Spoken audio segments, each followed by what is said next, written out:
사랑하는 영락교회 지체들에게 주 안에서 평화 인사를 전합니다. 오늘은 2022년 12월 13일 화요일입니다. 오늘의 묵상 본문은 신명기 4장 1절로 40절까지의 말씀입니다. 오늘 본문 말씀 4장 1절부터의 말씀은 이렇게 시작합니다. 이스라엘아, 이제 내가 너희에게 가르치는 규례와 법도를 듣고 준행하라. 그리하면 너희가 살 것이요 너희 조상의 하나님 여호와께서 너희에게 주시는 땅에 들어가서 그것을 얻게 되리라. 지금 요단강 동편에 요단강을 건너지 못하고 이제 광야의 순례를 마쳐가고 있는 이때에 모세가 그의 후손들에게 전하는 그런 하나님의 말씀이죠. 그 설교예요. 설교문입니다. 주님의 가르침과 규례, 그 배경이 무엇인지, 그 의미가 무엇인지를 다시 한번 일깨우는 안타까운 마음이겠죠. 이스라엘이 어떤 민족인지, 주님과 어떤 길을 걸어왔는지를 잘 알고 있어요. 그 밝은 면도 알고 그 어두운 면도 잘 알고 있습니다. 그래서 그 자손들이 또 그 이스라엘을 사랑하는 그 마음이잖아요. 젊었을 때부터 나이가 들어서 이제 죽음을 앞둔 이 세월까지 변함없는 그런 깊은 사랑이 있기 때문에 그 자녀들에게 주님의 말씀을 붙들고 살아야 된다. 주님의 말씀을 따라 살아야 된다라는 말씀을 간곡히 전하고 있는 것이죠. 어떤 마음이겠습니까? 예전에 그런 생각이 든 적이 있어요. 갑자기 지구의 종말이 날이 온다면, 그런 거 영화들 있죠. 24시간 이후에 지구가 망한다면, 이런 걸 가정에서 만든 그런 이야기들, 책들, 영화들 이런 것이 있습니다. 근데 그런 걸 보면서 정말 그런 상황이 되면 어떻게 해야 될까? 자녀들과 함께 하겠죠. 마지막 시간. 마지막 시간이 하루 남았다면, 1시간 남았다면 자녀들을 보고 자녀들과 마지막을 함께 하고 싶을 것 같습니다. 그런데 자녀들에게 무엇을 남길까? 이런 거죠. 예전에 그 9.11 테러 사건 때 납치돼서 원래는 워싱턴으로 가려고 그러다가 펜실바니아에서 추락해버린 그런 비행기가 있었죠. 사건이. 그때 그 시간에 휴대전화로 마지막에 그 자녀들에게 전화했던, 가족들에게 전화했던 기록이 편집되어서 책으로 나온 것을 본 적이 있습니다. 우리 설교 때도 한두 번 나눈 적이 있는데 그 마지막 메시지를 정리하면 두 가지예요. 하나는 자녀들에게 또는 부인에게, 가족들에게 남긴 메시지는 크게 정리하면 두 개입니다. 하나는 사랑한다라는 것이고 다른 하나는 미안하다라는 거죠. 가족들을 돌이켜보면 미안하고 사랑한다는 고백을 하고 싶었고 사랑한다는 말을 하고 싶었고 미안하다는 말을 하고 싶었던 것이죠. 그 두 가지로 우리의 삶이 정리될 수 있는 것 같아요. 사랑하고 미안한 거죠. 그런데 그 마지막 순간에 자녀에게 줄 수 있는 그 가르침을 하나로 묶으라고 한다면 한마디만 남겨야 된다고 하면 하나님을 사랑해야 된다. 말씀과 함께 해야 된다라는 이야기를 남길 것 같습니다. 그거 하나죠. 아이들한테도 그거를 단 한 가지를 세상에서 붙잡아야 된다면, 제가 떠나게 된다면 아이들에게 그거 하나만큼은 뭘 남겨주겠어요. 뭘 남겨줄 것도 없지만 설령 남겨준들 아이들이 그걸 지키고 살아갈 수 있겠습니까? 아이들이 자신의 삶을 자기로 살면서 삶을 기쁘게 누리고 모든 생명의 기쁨과 가치와 의미의 비밀, 그 부요함의 비밀을 나눌 수 있는 그 모든 것이 주님의 말씀 가운데 있는 것이죠. 그래서 말씀을 기억하고 말씀을 명심해라 라는 이야기를 남기는 이 모세의 마음을 충분히 이해할 수 있을 것 같습니다. 그래서 주님의 말씀을 이제 다시 한번 계속 수없이 선포했던 말씀을 마지막으로 다시 한번 정리해서 그걸 또 이제 선포하고 있는 것이죠. 이것만큼 놓치면 안 돼. 신명기의 말씀들은 그 전에 나누었던 출애굽이나 민수기나 이런 사건들과 말씀들과 겹치죠. 그러나 그 말씀의 의미를 이제 새롭게 하는, 마음에 새게 하는 그 뜻이 이 마지막 모세의 죽음 앞에 있는 이 진실의 순간에 증거하는 주님의 말씀입니다. 우리 이 중심을 결코 놓치지 않는, 막 떠내려가는 이 세상 가운데, 끝없이 변화하는 현상 가운데 변하지 않는 본질의 세계, 가장 삶의 중심이 되는 이 말씀을 놓치지 않는, 예배를 놓치지 않는 우리 모두가 되기를 주의 이름으로 축원합니다. 그렇게 말씀을 선포하면서 3절에 여호와께서 바알브올의 일로 말미암아 행하신 바를 너희가 눈으로 보았거니와 바알보를 따른 모든 사람을 너희 하나님 여호와께서 너희 가운데서 멸망시키셨을 때 바알보의 사건을 말씀하고 계시죠. 바알보의 사건은 민수기 25장에 나오는 이야기고 우리가 여호수아의 말씀을 다룰 때도 나눈 적이 있습니다. 그때 자세히 나누었는데 민수기의 말씀을 또 인용해서도 나누었어요. 바알보의 사건을 다시 나눌 필요는 없다고 봅니다. 우리가 잘 알고 있는 것처럼 발람이라는 선지자가 그 바알보을 땅에, 바알보라는 건 그때는 바알보을 땅이 아니었죠. 후대에 그것이 이제 모압의 신을 섬기는 곳이었는데 그것이 바알을 숭배하는 우상 숭배의 땅, 거기에 이스라엘이 빠져들면서 바알보을, 부올 땅의 바알신, 이런 이름이죠. 바알보라는 지명이 된 겁니다. 그래서 발람의 사건이 굉장히 중요한 사건이죠. 그 사건은 우리가 잘 알고 있는 것처럼 유브라데 지역에서 모압의 왕이 이 이스라엘을 저주하기 위해서 불러온 그런 무당이죠. 그런데 발람이 주님의 음성을 듣는 자였습니다. 주님의 음성을 듣기 때문에 이스라엘을 저주하는 것이 아니라 결국은 3번 축복하고 떠나게 되죠. 그 3번의 제사를 지냈던 여호와 하나님을 향하여 제사 지냈던 곳 중에 마지막 곳이 바알보올이었죠. 그런데 그 바알보올이 결국은 바알을 숭배하는 우상의 자리가 되고 말았다라는 겁니다. 그래서 이것에서 도대체 그 발람의 문제는 무엇인가 하는 걸 나누었던 그 말씀을 기억하는 분들이 있을 거예요. 발람은 주님의 음성을 듣는 자인데 주님의 뜻을 온전히 따르지 못했다는 것입니다. 주님은 가지 말라고 했는데 떠나고 주님의 뜻을 알면서 계속 묻고 있죠. 주님의 뜻을 아는데 주님의 뜻을 왜 자꾸 물을까요? 자기 뜻이 있기 때문이죠. 주님 뜻을 자기의 뜻과 맞추고 싶은 겁니다. 왜 맞추고 싶은가요? 모압 왕이 자기에게 많은 재물과 높은 자리를 약속하고 있기 때문이죠. 바로 종교인의 모습, 우리의 모습입니다. 주님의 음성을 듣는데 주님의 복음을 아는데 교회의 지체가 되었는데 내 뜻을 꺾지 못해요. 그런 자는 발람이 되고 예수님을 팔아먹은 유다가 되는 거죠. 예수님의 십자가에 못 박혀 죽는다는 것을 여인을 제외하고 제자들 가운데 예수님의 죽음을 안 것은 유다뿐이었습니다. 가론 유다죠. 예수님 제자 중에 제일 똑똑해요. 예수님이 가는 길이 무엇인지 사람들이 기대하는 것과는 다르다는 걸 정확히 알고 있었어요.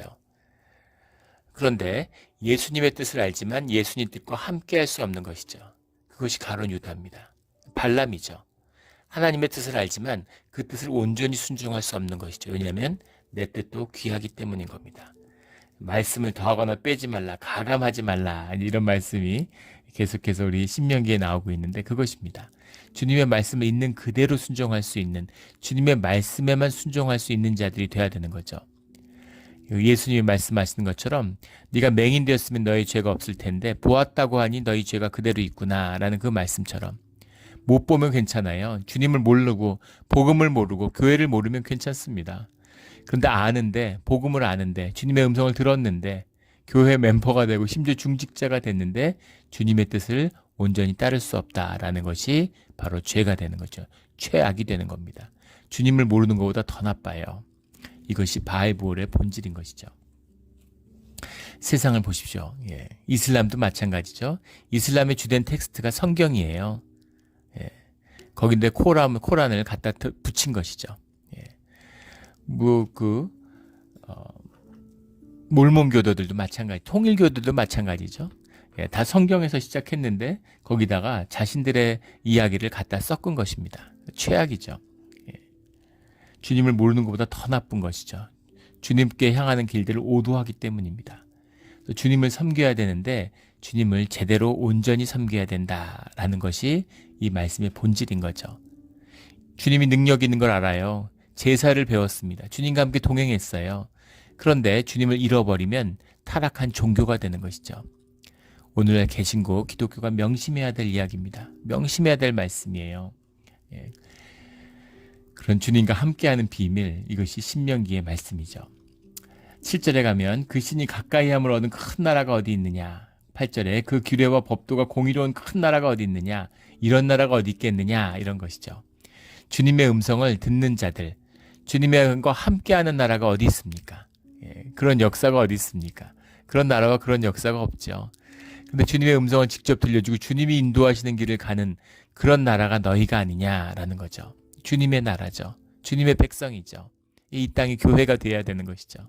이 비밀, 이런 것을 누가 하느냐? 그 규례와 법도와 공의로운 큰 나라, 주님의 공의, 주님의 통치하심이 함께하는 나라가 어디 있느냐라는 거죠. 이걸 흉내만 내는 나라들, 이 수박의 겉만 핥아도 세계를 석권하는 것입니다. 생명의 비밀이 여기 있기 때문이죠. 영국 같은 나라 보세요. 스페인 같은 레콩키스타라고 그러죠. 이슬람과의 800년의 전쟁 끝에 승리하고 세계 제국이 됐어요. 그것을 승리하고 이긴 나라들이 뭐 네덜란드, 영국, 또 미국으로 가는 것이죠. 청교도들이 세운 나라의 최전성기에 들어가고 있던 대영 제국과 맞서 싸워서 승리했습니다. 하나님의 뜻과 함께하는 자들의 생명의 능력이죠. 권세입니다. 그 권세. 지금 미국이 쇠퇴한다고 난리죠. 미국의 힘이 예전 같지 않아요. 미국이 여러 번 어려움이 있었는데 그때마다 참 주의 은혜로 그 위기를 넘겼죠. 그리고 점점 더 지배력이 강화됐습니다. 근본적인 위기에 봉착해 있죠. 미국의 권세라는 건 달러의 권세고 달러의 권세는 페트로달러에 기반하고 있는데 지금 그게 흔들리고 있는 거 아니에요? 그러니까 미국이 아주 위태위태한 거죠. 미국이 정말 뭐 국력 있고 사람들이 뭘 합쳐서 뭐가 되고 이런 것일까요? 오직 주의 은혜입니다. 그 은혜를 잃어버리면 뭐 미국이고 어떤 나라고 다 멸망할 수밖에 없는 것이죠. 주님의 뜻이 중요한 것이에요. 주님과 함께하는 그 빛이 중요한 것입니다. 하물며 수박의 걸반 핥아도 이 생명의 역사가 이렇게 요동치는데 수박을 깨서 먹는 역사가 일어나면 그럼 어떤 일이 벌어지겠습니까? 그 역사가 초대교회의 역사죠. 종교개혁의 역사입니다. 그런 역사들이 우리 시대에 다시 한번 보게 될 수 있기를 소망하며 예수 그리스도 이름으로 축원합니다. 10절에 여호와께서 내게 이르시기를 나에게 백성을 모으라. 내가 그들에게 내 말을 들려주어 그들이 세상에 사는 날 동안 나를 경외함을 배우게 하며 그의 자녀에게 가르치게 하리라. 주님의 말씀을 접하면 항상 공동체로 부르시는 주님의 뜻을 만나게 되죠. 모더니즘의 시대가 되고 계몽주의 시대가 되니까 내가 믿어서 내가 구원받는 줄 알아요. 그런 구원은 성경엔 없습니다. 가족을 부르는 거예요. 나를 부르신 것은 가족과 민족을 부르시는 겁니다. 그래서 가족에게 복을 주세요. 나의 믿음으로 말미암아. 그게 주님이 이 백성을 모으라 하시는 뜻이죠. 그들에게 말씀을 들려주어 그래서 나를 경외함을 배우게 하며 주님은 영이신데 누가 주님을 보겠습니까? 성경에서 보라라고 하는 얘기는 우리 눈으로 보는 육신의 눈으로 보는 것이 아니죠. 이 눈은 선악과를 먹고 눈이 밝아졌다 할 때 그 눈이에요. 세상을 보는 눈입니다. 주님을 보라라는 건 주님을 직접 그 말씀을 삶으로 경험해라라는 뜻이죠. 그래서 그 말씀을 듣는 것. 우리 지난 주일에 나누고 있는 계시록의 말씀을 듣는 자들은 복이 있다라고 할 때 그 말씀을 들어야 되는 거죠. 내 말을 들려주어서 나를 경외함을 배우게 하며 그 자녀들에게 가르치게 하라라는 겁니다. 이것을 통해서 주님이 주시는 복을 세세 자자손손 누리게 되는 거죠. 주님이 자녀가 복을 누리게 되기를 원하지 않겠어요? 그래서 그 복을 누리라고, 그 복을 잊어서는 안 된다. 복의 근원을 놓쳐서는 안 된다. 이제 이 말씀을 전하고 있는 거죠. 12절에 여호와께서 불길 중에서 너희에게 말씀하시되 음성뿐이므로 너희가 그 말소리만 듣고 형상은 보지 못하였느니라. 주님을 본 자가 없다는 겁니다. 모세도 주님을 만났지만 주님의 얼굴을 본 것은 아니죠. 감각적으로 주님을 경험한 건 아니에요. 그래서 주님을 감각적으로 경험하겠다고 하는 식의 영성도 좀 방향이 잘못된 것이죠. 그리고 보지 못한 것을 만들지 말라는 겁니다. 그 참된 뜻은 거짓으로 주님 앞에 나오지 말라는 것이죠. 주님을 만날 수 있는 건 우리의 진실함과 참됨이에요. 항상 얘기하는 진실함과 자원하는 심령. 이것이 주님과 함께하는 예배의 기초고 교회의 기초고 우리 신앙의 기초입니다. 주님이 죄졌다고 뭐라 그러지 않으세요. 자꾸 율법화되니까 교리화되니까 사람들이 의로워지려고 그러고 내가 뭘 했다고 자꾸 주장하는 거죠. 모세도 가나안 땅에 못 들어가는데 누가 주님 앞에서 의로움으로 나올 수 있겠습니까? 그 얘기가 아니잖아요. 예수님들이 세리와 창기와 주님이 함께 하시죠. 같이 밥을 먹으세요. 그런데 바리새인과 사두개인, 서기관과 제사장들을 용서치 않으십니다. 그런 주님이신 거죠. 그래서 우리가 뭐 종교의 의를 자랑한다고 그게 신앙이 아니죠. 우리 진실함입니다. 죄를 지어도 부끄러워도 수치스러워도 내 아픈 모습 그대로 주님 앞에 나오면 주님이 우리를 사랑하고 긍휼히 여기셔서 우리의 삶을 받아주시는 거죠. 그래서 그 전제가 늘 진실함입니다. 주님은 죄인과 함께 하시지만 거짓과 함께 하지 않으세요. 진실해야 되는 거죠. 이것이 우상을 새기지 말라라는, 우상을 만들어 섬기지 말라는 말의 참된 뜻입니다. 거짓됨. 특히 우상은 뭐예요? 결국은 내가 섬겨드리는 거 아니에요? 내가 주인이죠. 내가 섬겨주다가 내가 마음에 안 들면 언제든지 차버려요. 그러면 사실 내가 주인인 거죠. 이것이 우상숭배의 본질입니다. 내가 주인 되고 내가 주관하고 내가 컨트롤하는 세상, 내 인생, 내 것, 내가 섬겨드리고 내가 내 거 드리고 내가 높여드리고 내가 낮출 수도 있고 높일 수도 있는데 그게 무슨 의미가 있습니까? 그런 게 우상이죠. 그런 게 종교예요. 그런 것을 대상을 하나님으로 삼으면 그건 용서받지 못한다라는 겁니다. 주님이 우리를 용서하실 수 있는 분이고 우리가 돌이켜야 될 대상인데 주님을 패하면 우리가 어디로 돌아가고 누구에게 용서를 받겠어요. 주님이 다른 건 다 해도 우상을 만들어 섬기지 말아라. 하나님의 이름을 폐해서는 안 된다라는 그 말씀이죠. 15절에도 너희가 어떤 형상도 보지 못하였은즉 너희는 깊이 삼가라. 너희가 보지 못한 거를 만들지 마. 그런 거죠. 주님은 영이시잖아요. 우리의 영으로 만나고 영으로 섬겨야 되는 것이죠. 그런 의미입니다. 그래서 16절에 뭐 어떤 형상대로든지 우상을 새겨 만들지 말라. 우상을 만들지 말라. 어떠한 형상으로도 짐승의 형상, 뭐 날개 든진 새의 형상, 곤충의 형상, 어족의 형상, 어떤 걸로도 주님을 만들지 말아라. 이렇게 말씀하고 있는 거죠. 20절에 여호와께서 너희를 택하시고 너희를 새 풀무물 곧 애굽에서 인도하여 내사 자기 기업의 백성을 삼으신 것과 오늘과 같아도 여호와께서 너희로 말미암아 내게 진노하사 내게 요단을 건너지 못하게 내 하나님 여호와께서 내게 기업으로 주신 그 아름다운 땅에 들어가지 못하게 하리라 맹세하셨은즉 22절에 나는 이 땅을 죽고 요단을 건너지 못하려니와 너희는 건너가서 그 아름다운 땅을 얻으리니. 이렇게 주님의 은혜를 경험하고 주님의 이적을 보고 주님과 함께한 우리들 가운데서도 너희들 때문에 나도 심지어 너희는 물론이고 나도 못 건넌다 하물며 지금 그 못 건넜던 자손들은 그 가데스 바네의 이런 불순종의 사건으로 있었던 사람들은 대부분이 다 죽었죠. 근데 모세는 살아있는데 그 자녀들에게 하는 얘기잖아요. 그런데 하물며 나도 못 건너는다. 그런데 너희들은 건널 수 있지 않니? 그러니까 절대로 이 받은 복을 놓쳐서는 안 돼. 우리 자녀라고 생각해 보세요. 절대로 놓쳐서는 안 돼. 명심해. 절대 우상에 빠져들지 마. 이런 거죠. 절대 우상에 빠져들지 마. 우상을 숭배하면 삶이 비참해집니다. 왜냐하면 그것이 거짓이기 때문이죠. 우리 생명을 무가치하게 만들기 때문이에요. 가치 있는 것에 헌신해야 삶이 의미를 얻는데 무가치한 것에 쓸데없는 것에 삶을 낭비하니까 그러니까 삶이 썩어지는 것이죠. 이건 비극입니다. 내 자식이 그렇게 되기를 원하는 사람이 누가 있겠어요.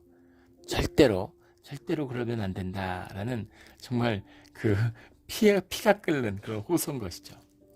24절에 결론적으로 내 하나님 여호와는 소멸하는 분이시요 질투하시는 하나님이시니라. 하나님은 공의 하나님이고 사랑의 하나님이다 라는 거죠. 주님의 불은 심판이 되고 동시에 구원이 된다라는 겁니다. 주님과 함께 해야 된다. 주님이 결국은 우리에게 오실 텐데 그것이 너에게 심판이 되지 않도록 해라. 그것이 너에게 구원이 되도록 해야 된다라는 말씀인 거죠. 29절에 내가 거기서 내 하나님 여호와를 찾게 되리니. 앞에 보면 너희가 주님을 잃어버리면, 너희의 말씀을 잃어버리면, 주님 주신 말씀을 잃어버리면 27절에 여호와께서 너희를 여러 민족 중에 흩으실 것이고 너희를 쫓아보내시고 너희 중에 남는 자가 없게 될 것이다. 그러나 끝은 아니다 라는 거죠. 너희들이 결국은 목석의 신들을 섬기게 되리라. 주님을 잃어버리면 너희가 말도 안 되는 세상의 거짓된 신들을 섬기게 된다. 지금도 그렇잖아요. 명품을 섬기는 사람, 자식을 섬기는 사람, 자기 학력을 섬기는 사람. 사람들이 얼마나 못나져요. 그런 사람들 한번 보십시오. 돈을 섬기는 사람. 그런 걸 섬기면서 삶이 비참해지는 것이죠. 비참한 삶입니다. 비참한 삶이죠. 정말 보석을 내주고 그것을 엿하고 바꿔 먹으면서 그 달다고 좋아하는 거예요. 어리석고 악한 것이죠. 그러나 너희를 사랑하시는 주님이 너희의 인생을 그렇게 끝내진 않는다. 이 말씀인 거죠. 내가 거기서 내 하나님 여호와를 찾게 되리니 그 삶이 비참하고 그 삶이 바닥으로 떨어진 그 자리에서 여호와를 다시 찾을 때 만일 마음을 다하고 뜻을 다하여 그를 찾으면 만나리라. 그때에도 너희가 진실하고 자원하는 심령으로 주님을 부르면 주님이 너희를 만나 주실 거야. 너희 말씀을 안 지키면 망해. 설령 망하더라도 명심해. 너희가 다시 찾으면 주님을 찾아오셔. 이 말씀입니다. 망하지 말아야 되겠지만 설령 망하더라도 주님의 말씀을 꼭 붙잡아. 주님을 꼭 진실하게 다시 찾아. 이거죠.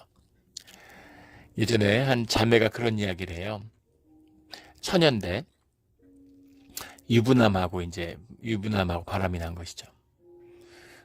근데 그런 게 끝이 좋을 리가 없죠. 많은 상처를 받고 이제 끝이 난 겁니다. 그런데 이제 교회를 안 나와요. 스스로 부끄러워서 주님 앞에 설 수가 없고 십계명을 어겨서 교회의 지체가 될 수 없을 것 같다. 이렇게 얘기하는 겁니다. 언뜻 들으면 되게 좋아 보이지만 진짜 위험한 얘기죠. 무슨 십계명을 어겼다고 율법을 어겼다고 주님이 그걸 가지고 자식을 심판하지 않으세요. 그런데 내가 내 삶을 정죄하고 판단하고 그래서 주님과 난 함께할 수 없다고 나를 주님과 떨어뜨려 놓는다. 있을 수 없는 이야기입니다. 거짓이에요. 거짓입니다. 굉장히 위험한 상태에 있는 거죠.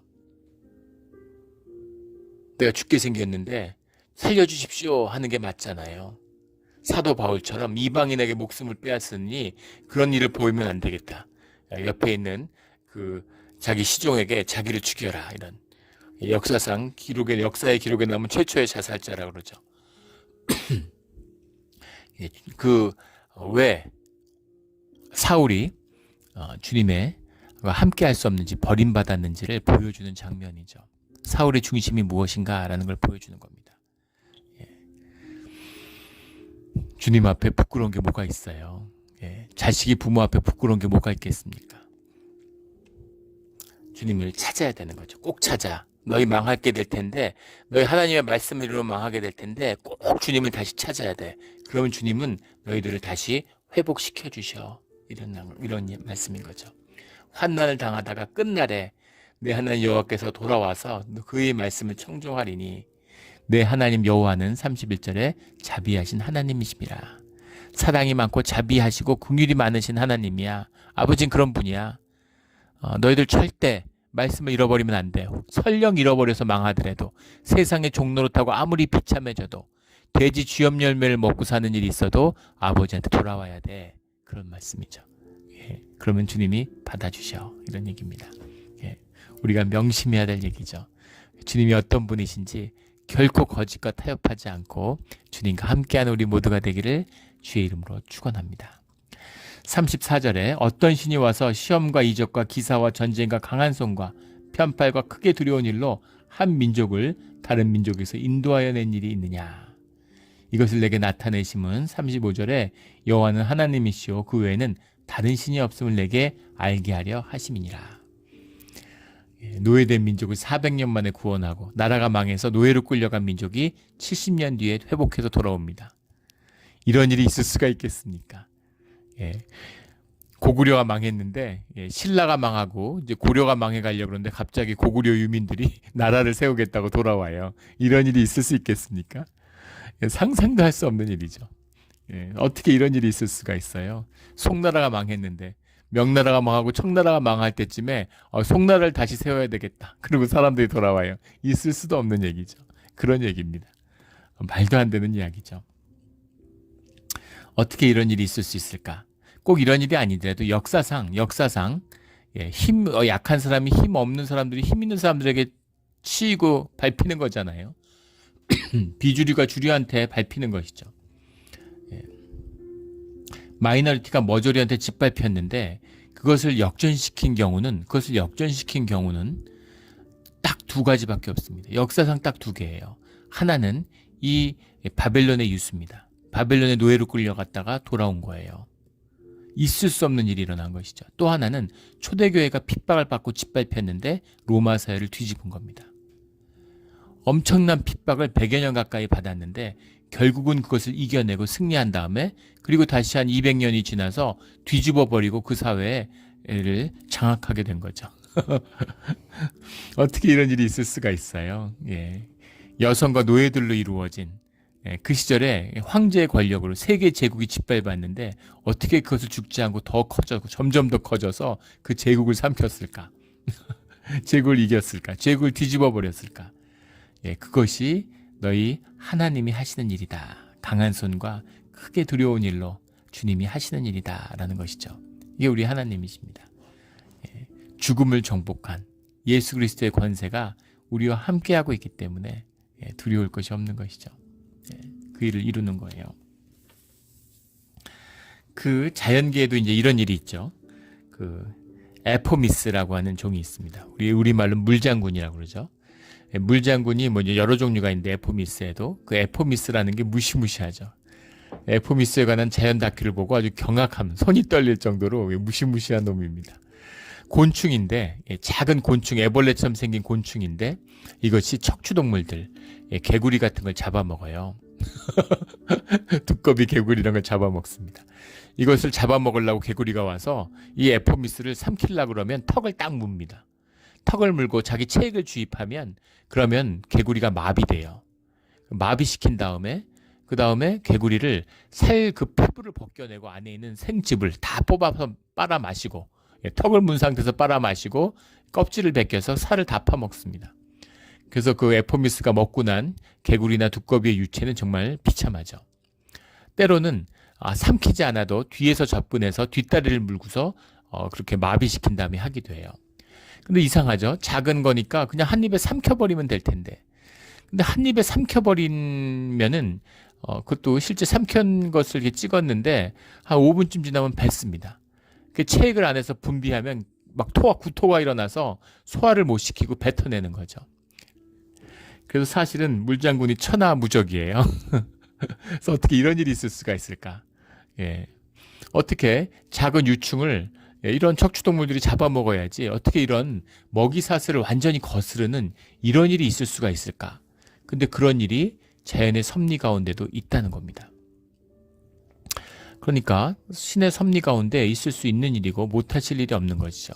근데 이상한 것은 무엇이냐면은 왜 에포미스를 보고 척추동물들 대표적인 개구리 같은 게 왜 도망가지 않냐는 겁니다. 그렇게 무서운 놈이면 그럼 도망을 가야 되잖아요. 그걸 회피하는 식으로 진화가 됐어야 되는데 왜 그렇지 않을까? 그것에 대한 가장 유력한 가설은 100% 다 죽기 때문에 에포미스를 만나면 물장군을 만나면 그러면 개구리든 두꺼비든 다 죽으니까 학습이 되지 않는다는 거예요. 학습이 돼야 자녀에게 뭘 남기는데 학습이 되지 않는다는 것이죠. 이것이 이제 이 먹이사슬의 역전의 에포미스의 진실입니다. 에포미스를 만나도 다 죽어서 개구리가 배우는 게 없어요. 우리가 하나님을 만나면 어떻게 될까요? 그 진실, 도대체 이런 하찮은 정말 인간하고 비교해도 뭐라 말할 수 없는 이 미물 세계에서 있는 일입니다. 그런데 우리의 초월적인 하나님을 우리가 이 현상에서 경험하게 된다는 게 어떤 의미겠어요? 우리의 현상과 육을 모두 다 부정하고 뛰어넘어야 되는 일이겠죠. 그게 죽음입니다. 주님을 만나면 살 수가 없어요. 왜 주님을 만나면 살 수가 없을까? 우리가 죄만 안 지면 살 수 있을까? 그런 차원의 이야기가 아닙니다. 그런 주님이 우리와 함께하고 우리에게 복이 되어 주시기를 원하는 그 모든 생명의 근원을 열어주셔서 우리에게 복을 베풀어 주시기를 원하는 그 주님이 우리와 함께 하시는 그 비밀이 말씀 가운데 있다라는 겁니다. 그래서 말씀을 주셨어요. 그래서 우리가 매일 말씀을 읽고 묵상하고 말씀을 통해 주님의 임재를 만나는 것입니다. 그래서 말씀은 거울 같죠. 예, 말씀을 이렇게 매일 읽지만 말씀을 읽으면 내가 거울에 비춰지는 것처럼 내 상태가 바로 드러납니다. 예. 아, 상태가 안 좋구나. 야, 내가 이런 게 많이 안 좋구나 하는 걸 느끼는 거죠. 기도하고 또 회개하고 주님께 돌이키고, 그래서 말씀을 통해서 다시 살아나는 겁니다. 이게 우리가 말씀과 함께 할 뜻이죠. 늘 말씀을 붙들고 살아나는, 돌이키는 우리 모두가 되기를 주의 이름으로 축원합니다. 37절에 여호와께서 내 조상들을 사랑하신 거로 그 후손이 너를 택하시고, 우리를 택하신 이유가 여기 나와 있죠. 조상들을 사랑하신 거로. 그러니까 우리의 신앙, 우리의 믿음이 결코 우리에게서 끝나는 것이 아니다라는 걸 말씀하고 있는 겁니다. 40절에 너와 내 후손이 복을 받아 내 하나님 여호와께 내게 주시는 땅에서 한없이 오래 살리라. 이것이 주님 우리에게 말씀을 주신 삶을 누리고 땅을 누리고 생명을 누리고 정말 행복하게 복되게 살아야 된다라고 하는 부모의 당부인 거죠. 이 당부의 말씀을 받아서 결코 망해서 주님을 찾는 거죠. 망해서 주님을 찾는 것도 중요합니다. 망했는데도 주님을 안 찾는 사람들이 얼마나 많아요. 그런데 주의 자녀라면, 주의 자녀의 후손이라면 망하지 않고 복 가운데 복을 누리는, 감사 위에 감사를 더하는 그런 우리와 우리 자녀의 삶이 되기를 예수 그리스도 이름으로 축원합니다. 아멘. 기도드리겠습니다. 하나님 아버지 감사합니다. 귀한 말씀 주시니 감사하고 말씀을 통해서 주님의 귀한 사랑을 느끼게 해주시니 감사합니다. 주님, 말씀을 더하거나 빼지 않고 주님의 말씀 있는 그대로 주님과 함께하는 그런 우리의 삶의 자리가 되게 하여 주시옵소서. 늘 진실하게, 늘 언제나 진실하고 진실하게 주님께 나아가기를 원합니다. 주의 아버지여 감사합니다. 그런 진실하고 주님과 함께하는 오늘 하루가 되게 하여 주시옵소서. 감사하며 예수 그리스도 이름으로 기도드렸습니다. 아멘.